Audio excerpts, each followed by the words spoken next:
Mehriban dinleyijilerimiz, mehriban tomoşaçylar, ne görüşüm diýäle gepleşigimizde Allah'ım radyň ýerine ýetirne aýdymdan hemme dinledik. Elbetde siziň pikirleriňizde de hökman tesbirde garaşýas. Allah'ım rady da geljekde sunuwat älemde üstünlük arzu edýäs. Allah'ım rad jany sesime gatnaşýan ähli aýdymçylarymyň ýerine ýetirişýäli, senden bir öz ýüregiňe has ýakyn bolan bir ajaýyp aýdym hiňlenipdir. Muştaklarymyz üçin. Sağ olun, şeýerde mehriban enelerimiz, käbelerimiz ýatlap, oňaýdyna gelýän edipler.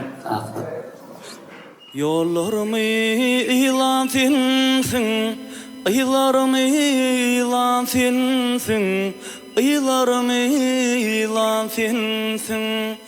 Balam dip süzülen sinsin, ecim ecim, canım ecim, mehribanım käbem ecim.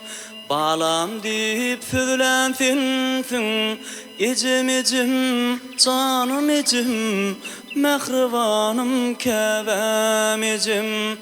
Bu panı dünyayı nirini, mehrfidinin gandırın, köngül arzuma yetirin.